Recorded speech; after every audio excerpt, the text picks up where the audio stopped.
Olá, boas-vindas a mais uma análise. Hoje a nossa missão é desmistificar um tema que costuma tirar o sono de muita gente, a tal da organização financeira. E olha, já vamos estabelecer um tom de alívio logo de cara, tá? Organizar as finanças não exige uma vida de miséria, restrições absurdas e, com a absoluta certeza, não requer aquelas planilhas de Excel assustadoras, com 50 abas diferentes que até travam um computador. A ideia aqui é quebrar algumas crenças populares e trazer um respiro, uma tranquilidade real para a gestão do dinheiro. Mas aí fica a grande pergunta: será que é mesmo possível organizar as finanças sem essas planilhas super complexas? Bom, quem nunca tentou anotar absolutamente todos os gastos, até aquele cafezinho inocente da padaria, e acabou jogando tudo pro alto logo na segunda semana? Acompanhar cada centavinho ali dia após dia não é organização de verdade, é quase uma tortura financeira. A realidade que muitos desses gurus esquecem de falar é que a gestão do dinheiro precisa ser viável e leve no dia a dia. Se for muito chato e pesado, a gente simplesmente abandona o método, é inevitável. Então vamos dar uma olhada rápida na nossa agenda de hoje. A gente vai passar por 4 pontos essenciais. Primeiro, o fim das planilhas. Em segundo, os 3 grandes potes. Terceiro, a regra 50-30-20 adaptada. E para fechar com chave de ouro, um plano de ação bem prático. Começando pelo nosso primeiro ponto, o fim das planilhas. Para sinalizar uma mudança de mentalidade bem profunda, a gente se afasta daquele conselho tradicional e mega restritivo e entra no conceito do diagnóstico financeiro descomplicado. O que é isso na prática? É o método que prioriza a constância semanal e a simplicidade, deixando completamente de lado as ferramentas complexas. Isso significa que tirar um verdadeiro raio-x da vida financeira deve exigir uns 20 minutinhos por semana no máximo. Sabe aquele domingo à noite de forma super tranquila? Pois é muito melhor do que aquela obsessão diária por cada transação que só drena nossa energia. Para ficar bem claro, vamos colocar as duas abordagens lado a lado. De um lado, a tortura financeira, aquele mito de anotar cada centavo em planilhas intermináveis, que só acaba gerando pura frustração. Do outro, a organização inteligente, que foca em acompanhar grandes grupos de despesas e prioriza a consistência. E aqui vai o segredo dos bastidores. Ferramentas incrivelmente simples, como um caderno comum, o bloco de notas do celular, ou aplicativos bem intuitivos, como Organize ou Mobius, já dão conta do recado perfeitamente. O que importa de verdade é manter o hábito semanal e não a complexidade do sistema. E isso nos leva diretamente ao nosso segundo ponto, os 3 grandes potes, simplificando tudo. A partir de agora, a gente esquece aquelas 30 categorias de gastos diferentes.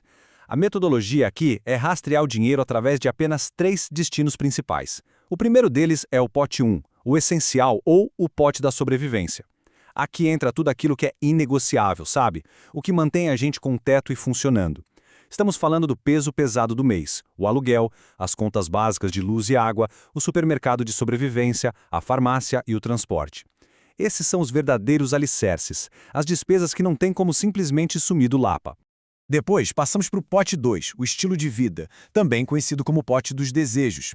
E olha, aqui vai uma validação muito importante. A saúde financeira tem que incluir, obrigatoriamente, as coisas que trazem um sorriso no rosto.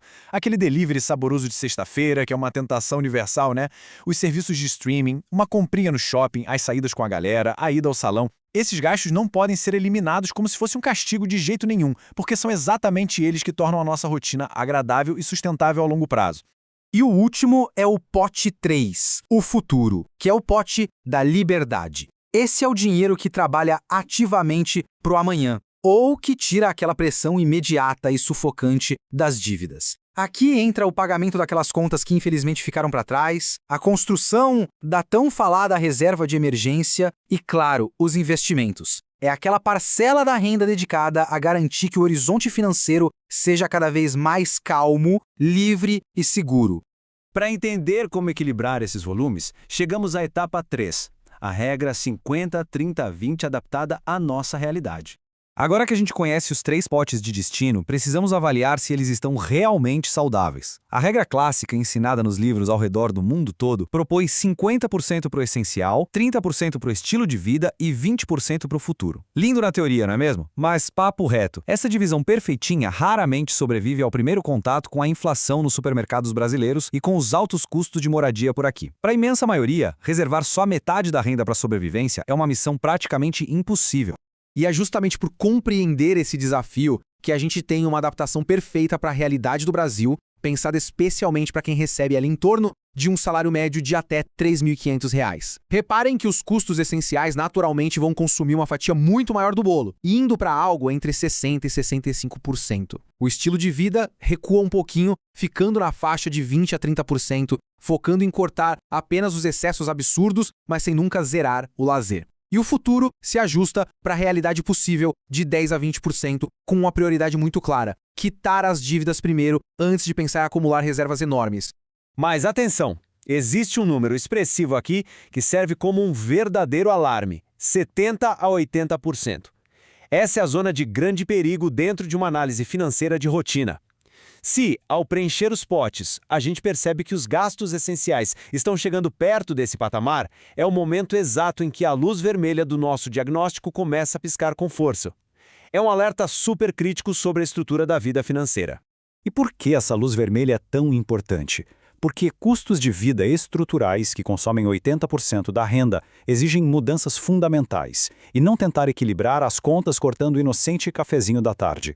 Olhando de forma técnica e totalmente imparcial para os números, eles dizem que isso não é, de jeito nenhum, um sintoma de consumismo exagerado com lazer. É uma questão puramente estrutural. E resolver esse impasse demanda atitudes mais incisivas, rever contratos pesados, considerar mudanças de aluguel, reduzir pacotes fixos ou, o que frequentemente é o melhor caminho, focar as energias em buscar formas de aumentar a própria renda.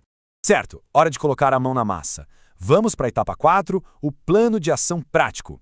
O grande objetivo agora é sair daquela teoria maravilhosa e ir direto para a execução no mundo real. Passo 1, fazer o raio-x rigoroso dos últimos 30 dias, dividindo todos os gastos do cartão e do banco naqueles 3 potes. Passo 2, descobrir a proporção exata atual, mas sem nenhum tipo de julgamento ou culpa, tá? Pode ser que a realidade seja um chocante 70-30-0 ou talvez um 50-40-10, não importa. O fundamental é conhecer o número verdadeiro antes de desenhar qualquer mudança. E o passo 3, estabelecer um teto realista para os gastos do mês e, mais importante de tudo, iniciar o pagamento do pote do futuro antes de qualquer outra coisa. Então, o ponto crucial é exatamente esse detalhe de ouro do último passo: pague o futuro primeiro. A instrução tática é transferir o valor destinado ao pote do futuro no exato momento em que o salário cai na conta. É proibido esperar os dias passarem para ver o que milagrosamente vai sobrar na última semana do mês. A dinâmica natural das despesas é implacável. Se a transferência não for feita imediatamente, o pote do futuro vai continuar invariavelmente vazio mês após mês. Isso nos leva a uma reflexão poderosa. Educação financeira não é sobre não gastar, é sobre gastar com inteligência. Essa frase brilhante resume o coração da nossa análise de hoje. Atingir a perfeição matemática em planilhas não é nem de longe o nosso objetivo final. O verdadeiro sucesso sustentável está em direcionar o dinheiro de forma intencional e com propósito, entendendo as próprias proporções, os próprios potes e vivendo em paz com as escolhas financeiras que a gente faz. E para encerrar este nosso mergulho nos diagnósticos descomplicados, a gente deixa esta pergunta provocativa no ar. Afinal, o que o raio-x dos últimos 30 dias vai revelar sobre a realidade financeira de quem decidir aplicar isso hoje? Esse é o convite oficial e final para tirar os números da imaginação e colocá-los no papel agora mesmo. Olhar de frente para o próprio diagnóstico é o primeiro e mais corajoso passo para assumir o controle definitivo do destino econômico. Foi fantástico desbravar esse conhecimento. Continuem explorando, ajustem os seus potes e até a nossa próxima análise.